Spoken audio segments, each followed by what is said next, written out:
Halo semuanya, saya Hartman dari IVOS. Selamat datang di kuliah Industri ITB Stikom Bali Kampus Jimbaran.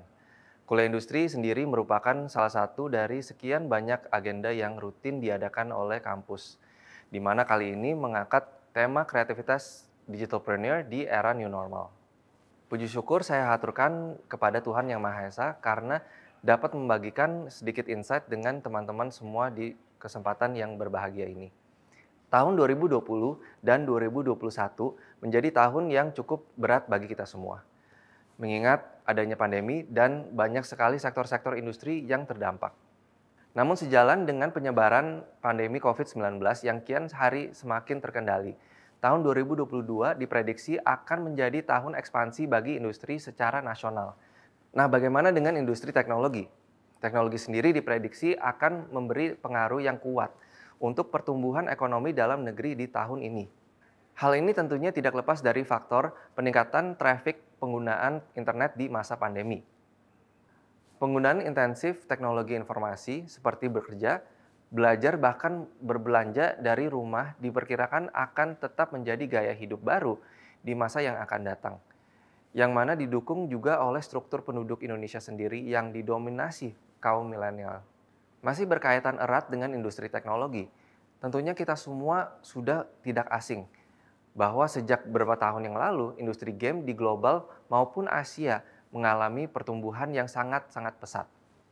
Industri game sendiri telah membawa sebuah industri terbaru yang menjadi fenomena di Indonesia, yaitu industri e-sports. Indonesia merupakan salah satu negara di Asia Tenggara yang memiliki pangsa pasar e-sports terbesar dan dinilai memiliki potensi berkembang dengan pesat. Ditambah hardware smartphone yang kian mumpuni dan akses internet yang meluas juga menjadi faktor penunjang yang penting. Sejak tahun 2018, perkembangan industri e-sports di Indonesia semakin meluas semenjak game berbasis mobile hadir, seperti Mobile Legends, Free Fire, dan PUBG Mobile.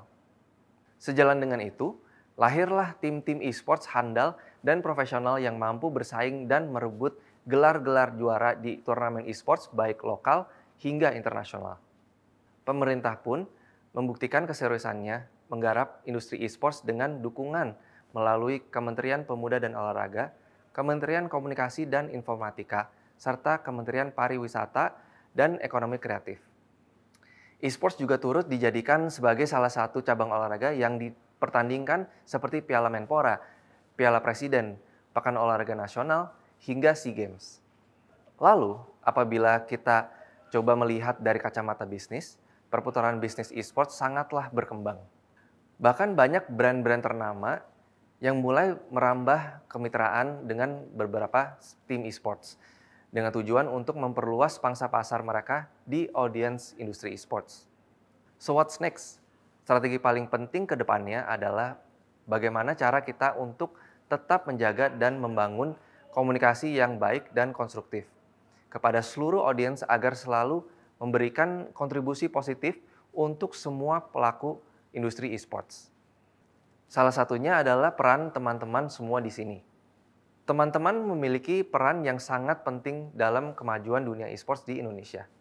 Dukungan dan kontribusi positif kalian dibutuhkan dalam bekerjasama memperjuangkan Indonesia dan destinasi wisata super prioritas atau DSP, agar menjadi lokasi penyelenggaraan kejuaraan e-sports baik di kancah regional maupun internasional.